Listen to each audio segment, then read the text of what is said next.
Bismillahirrahmanirrahim. Kita bertemu kembali dengan pelajaran ekonomi.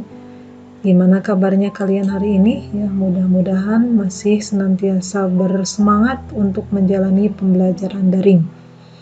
Ya, hari ini kita akan membahas tentang ketenagakerjaan. Ya, berkaitan dengan ketenagakerjaan ini kita lihat dulu apa pengertian tenaga kerja menurut Undang-Undang Nomor 13 Tahun 2003. Tenaga kerja adalah setiap orang yang mampu melakukan pekerjaan guna menghasilkan barang atau jasa, baik untuk memenuhi kebutuhan sendiri maupun untuk kebutuhan masyarakat. Berkaitan dengan ketenaga kerjaan ini juga, ya, maka di Indonesia ada beberapa masalah, ya. Nah, masalah yang pertama adalah masalah berkaitan dengan tingkat pengangguran tinggi. Yang kedua adalah jumlah angkatan kerja yang tinggi. Yang ketiga adalah tingkat pendidikan dan keterampilan rendah.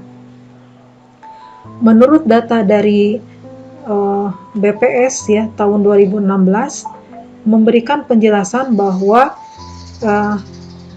tenaga kerja yang bekerja di Indonesia ya masih didominasi oleh tenaga kerja yang pendidikannya rendah ya.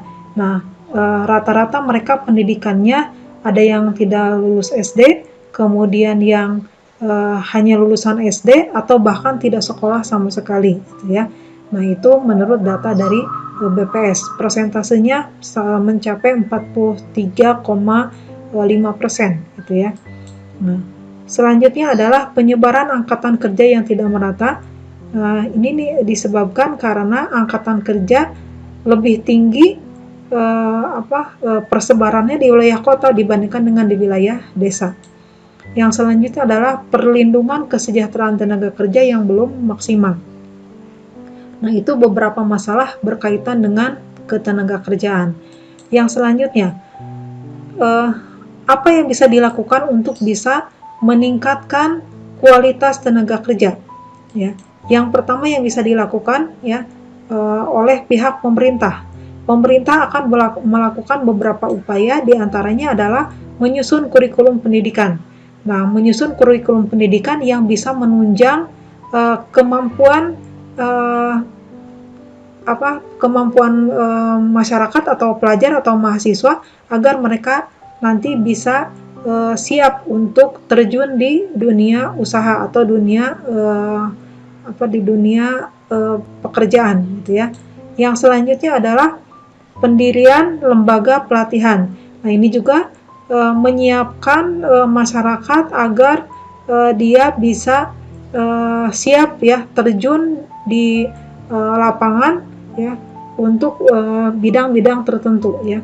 Nah, kita tahu misalnya ada lembaga yang disebut dengan BLK ya. Nah, BLK itu adalah salah satu lembaga pelatihan yang bisa menyiapkan keterampilan dari masyarakat ya. Yang selanjutnya adalah upaya yang bisa dilakukan oleh pihak swasta. Nah, oleh pihak swasta di sini dilakukan program pemagangan. Nah, program pemagangan ini biasanya ada kerjasama antara pihak perusahaan dengan lembaga sekolah ataupun dengan lembaga pendidikan tinggi lainnya, gitu ya. Nah, yang selanjutnya adalah upaya yang bisa dilakukan oleh individu ya untuk bisa meningkatkan kualitas tenaga kerja. Yang pertama adalah dengan cara membekali diri dengan berbagai keterampilan. Ya, semakin terampil maka nanti peluang untuk memperoleh pekerjaan juga semakin besar. Yang kedua adalah menanamkan jiwa kewirausahaan ya. Nah, ini juga harus dipupuk ya. Tidak selalu harus individu itu atau masyarakat itu bekerja di kantoran ya, tapi bagaimana mereka juga bisa menciptakan lapangan usaha sendiri ya. Nah, berbicara tentang ketenaga kerjaan, maka kita juga tidak akan lepas dari membahas tentang upah.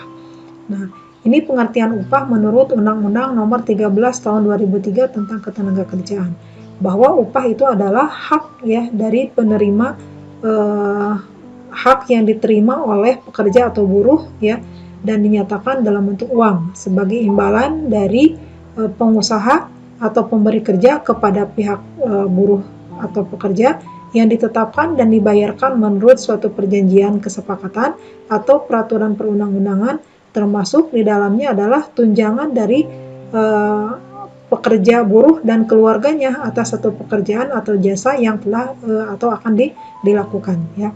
Nah, ini pengertian upah menurut Undang-Undang Nomor 13. Selanjutnya, nah, upah ini memiliki beberapa cara, ya, di dalam pembayarannya atau di dalam pemberiannya, ya. Nah, macam-macam cara memberikan upah itu. Yang pertama adalah upah menurut waktu, ya. Nah, upah menurut waktu adalah upah yang dihitung berdasarkan lamanya bekerja. Nah, ini bisa dibayarkan harian, hitungan jam, mingguan, atau bahkan bulanan, ya. Yang selanjutnya adalah upah borongan. Kalau upah borongan adalah upah yang didasarkan pada kesepakatan bersama untuk menyelesaikan sebuah proyek tertentu, ya. Jadi biasanya setelah selesai proyek tertentu baru dibayarkan, setelah itu sudah, gitu ya, selesai.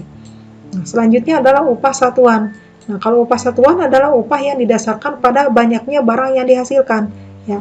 Contohnya yang dikerja di pabrik-pabrik tertentu, misalnya mengolah barang tertentu. Nah, itu biasanya di pabrik rokok misalnya. Nah, itu yang dihitungnya adalah upah satuan. Nah, selanjutnya adalah upah skala. Kalau upah skala adalah upah yang tergantung dari hasil penjualan perusahaan, ya, dengan terlebih dahulu nanti ditentukan upah minimalnya. Nah, ini biasanya setiap pekerja itu ditarget, gitu ya, harus mampu misalnya menghasilkan atau menjualkan berapa, gitu ya. Nah, kalau mencapai, nanti ada upahnya, gitu ya. Nah, kemudian yang selanjutnya adalah upah indeks. Kalau upah indeks adalah upah yang ditentukan oleh indeks hidup buruh dan keluarganya. Selanjutnya adalah upah partisipasi. Kalau upah partisipasi adalah upah di mana nanti buruh akan mendapatkan upah tertentu dari bagian laba tertentu, gitu ya. Nah, ini sifatnya bisa dibilang bonus mungkin, ya. Nah, yang selanjutnya adalah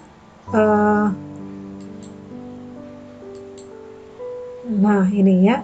Selanjutnya adalah sistem pembayaran upah, ya. Nah, besar kecilnya pembayaran upah ini akan tergantung pada beberapa hal. Yang pertama tergantung kepada permintaan dan penawaran tenaga kerja, ya. Nah, tenaga kerja adalah salah satu faktor produksi, ya. Salah satu faktor produksi di mana nanti besaran nilainya itu akan tergantung pada permintaan dan penawaran, ya. Semakin tinggi permintaan, ya, maka akan menyebabkan harga dari tenaga kerja itu menjadi meningkat, ya. Sebaliknya, kalau penawaran tenaga kerja terlalu banyak, maka akan menyebabkan upah itu juga menjadi turun. Nah, yang selanjutnya adalah kesepakatan antara pemberi dan penerima kerja, ya, kesepakatan antara pekerja itu sendiri dengan pihak perusahaan, ya, sebagai penerima kerja. Nah, ini nanti ditentukan oleh semakin spesial kemampuan yang dimiliki oleh pekerja, maka akan menyebabkan nanti kesepakatan bisa lebih tinggi, ya. Jadi tenaga kerja itu memiliki nilai jual yang lebih dibandingkan dengan mereka yang kemampuannya biasa-biasa saja, gitu ya. Nah, itu jadi nanti kesepakatan didasarkan pada itu. Yang selanjutnya adalah upah minimum. Nah, upah minimum atau kita mengenal dengan istilah UMR, ya, upah minimum regional. Nah, jadi upah itu juga tergantung nanti dari besaran UMR ini, ya, dan UMR yang menjadi dasarnya adalah tingkat biaya hidup normal di sebuah daerah, gitu ya. Nah, sehingga nanti upah ini akan berbeda-beda antara satu kota dengan kota lain untuk pekerjaan yang sama, gitu ya. Nah, ini upah minimum ini atau UMR ini adalah sebagai bentuk kepedulian pemerintah terhadap tenaga kerja, ya. Jadi perlindungan pemerintah terhadap tenaga kerja. Nah, yang selanjutnya, ya. Nah, ketika kita berbicara tentang tenaga kerja, maka mau tidak mau kita juga akan berbicara tentang pengangguran, ya. Nah, apa yang dimaksud dengan pengangguran? Ya, pengangguran itu adalah penduduk yang tidak bekerja, ya, tetapi sedang mencari pekerjaan atau mempersiapkan satu usaha baru, atau penduduk yang tidak mencari pekerjaan, atau penduduk yang tidak mencari pekerjaan karena sudah diterima bekerja, atau mereka yang mempunyai pekerjaan tetapi belum dimulai, ya. Jadi luas pengertian dari pengangguran itu. Nah, yang selanjutnya, pengangguran itu ada beberapa jenis, ya. Nah, jenis yang pertama adalah pengangguran dilihat dari sebab terjadinya, ya. Nah, dilihat dari sebab terjadinya ada yang disebut dengan pengangguran siklis atau disebut pengangguran konjungtur. Pengangguran siklis atau konjungtur ini adalah pengangguran yang disebabkan karena turunnya kegiatan ekonomi. Nah, turunnya kegiatan ekonomi ini menyebabkan daya beli masyarakat menjadi turun, ya. Nah, sehingga kemudian barang-barang yang diproduksi oleh perusahaan itu menumpuk, ya. Nah, karena menumpuk, maka otomatis produksi yang dilakukan oleh perusahaan pun akan menurun. Nah, karena produksi menurun, maka otomatis perusahaan juga akan mengurangi tenaga kerjanya, ya. Nah, muncullah di sini pengangguran siklis. Yang kedua adalah pengangguran struktural. Pengangguran struktural adalah pengangguran yang disebabkan karena adanya perubahan struktur perekonomian, ya. Nah, misalnya perubahan dari struktur agraris ke industri misalnya, ya.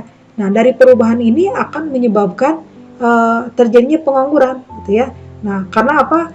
Ketika berubahnya dari agraris ke industri, maka otomatis di sini dibutuhkan keterampilan baru, ya, yang dapat menyesuaikan diri dengan perubahan struktur yang ada tadi, gitu ya. Nah, yang selanjutnya adalah pengangguran friksional atau peralihan. Nah, ini terjadi karena adanya kesulitan temporer, ya, kesulitan temporer di dalam mempertemukan antara pemberi dan pelamar kerja, gitu ya. Jadi ini sifatnya hanya sementara. Ada ketidaknyambungan antara pihak perusahaan dengan pihak masyarakat dalam memberikan informasi tentang lowongan pekerjaan. Yang selanjutnya adalah pengangguran musiman. Pengangguran musiman di sini terjadi karena perubahan pengangguran disebabkan karena adanya perubahan musim, ya. Misalnya di musim hujan petani akan bekerja, tetapi di musim kemarau karena lahannya kering, maka otomatis petani ini akan menjadi pengangguran, ya. Nah, itu pengangguran yang sifatnya musiman, ya. Kemudian yang kelimanya adalah pengangguran teknologi. Pengangguran teknologi adalah pengangguran disebabkan karena adanya perubahan teknologi, ya. Dari teknologi sederhana menjadi teknologi canggih, misalnya, itu nanti dibutuhkan keterampilan yang khusus sehingga bisa memicu munculnya pengangguran teknologi. Yang selanjutnya, pengangguran didasarkan pada lamanya waktu bekerja. Yang pertama adalah ada pengangguran terbuka atau disebut dengan open unemployment, ya.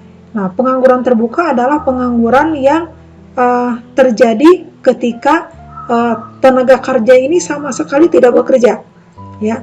Nah, sama sekali tidak bekerja karena bisa disebabkan karena berbagai hal. Bisa karena lapangan pekerjaannya tidak ada, atau adanya ketidakcocokan antara lowongan dengan latar belakang pendidikan yang ada, gitu ya. Nah, itu pengangguran terbuka. Yang selanjutnya adalah setengah menganggur atau under unemployment. Nah, setengah menganggur ini terjadi ketika seseorang bekerja tetapi tidak optimal, ya. Nah, ketidakoptimalan ini disebabkan karena jam kerjanya yang kurang. Nah, kita mengenal ada yang disebut dengan bekerja freelance, gitu ya. Nah, itu termasuk ke dalam kategori setengah menganggur. Yang selanjutnya adalah pengangguran terselubung. Nah, pengangguran terselubung adalah pengangguran yang terjadi ketika seseorang bekerja tetapi bekerjanya ini tidak sesuai dengan bakat dan kemampuan, ya. Atau bisa juga seseorang bekerja tetapi tenaga kerjanya terlalu banyak, gitu ya, sehingga melebihi batas optimal dari sebuah keharusan, gitu ya, jumlah tenaga kerja yang dibutuhkan, gitu ya. Nah, itu yang disebut dengan pengangguran terselubung. Nah, kemudian kita lihat, ya, dari adanya setelah kita membahas tentang jenis-jenis pengangguran, nah, kita akan lihat apa dampak pengangguran bagi perekonomian suatu negara, ya. Nah, yang pertama, dampak pengangguran dilihat dari sisi ekonomi, ya. Nah, dilihat dari sisi ekonomi, maka pengangguran itu akan berdampak pada menurunnya PDB, ya. Nah, tadi di pengangguran yang konjungtur, gitu ya. Nah, salah satu yang menjadi sebab terjadinya pengangguran itu ketika barang-barang produksi menurun, gitu ya, tidak dibeli, ya. Nah, sehingga kemudian perusahaan menghentikan produksinya ya. Dan kalau secara keseluruhan itu dialami oleh oleh semua perusahaan yang ada dalam sebuah negara, maka otomatis PDB yang dihasilkan oleh negara tersebut juga akan menurun. Yang selanjutnya adalah pendapatan nasional dan per kapita nurun ya. Nah, ini otomatis ya, ketika PDB turun maka pendapatan nasional dan pendapatan per kapita pun akan menurun. Nah, yang selanjutnya adalah menghambat investasi ya. Jadi tidak akan ada investasi yang diberikan ya, akan berkurang. Kemudian daya beli masyarakat turun ya, karena pendapatannya turun maka daya beli masyarakat pun akan berkurang. Nah, kemudian yang kelima adalah terjadinya kelesuan dan resesi ekonomi ya. Jadi perekonomian tidak akan berjalan, tidak akan berjalan atau berjalan tapi lambat gitu ya, dibandingkan dengan kondisi yang normal. Nah, kemudian yang selanjutnya adalah eh, dampak pengangguran dilihat dari sisi yang lain ya. Nah, ini bisa dilihat dari segi sosial. Nah, dari segi sosial maka pengangguran itu akan berakibat kepada kehilangan kepercayaan diri ya. Nah, kepercayaan dirinya jadi hilang. Yang selanjutnya adalah angka kriminalitas menjadi tinggi ya. Biasanya orang nganggur banyak isengnya gitu ya, sehingga kriminalitas bisa meningkat. Kemudian yang ketiganya adalah karena angka kriminalitas tinggi maka akan meningkatkan biaya sosial ya.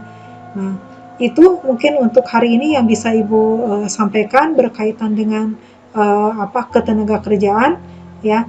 Kita bisa bertemu lagi di pelajaran ekonomi di kesempatan yang lain ya. Nah, kalau ada pertanyaan bisa kita bahas nanti di WA atau di Google Classroom ya. Itu saja yang bisa Ibu sampaikan. Billahi taufiq wal hidayah. Assalamualaikum warahmatullahi wabarakatuh.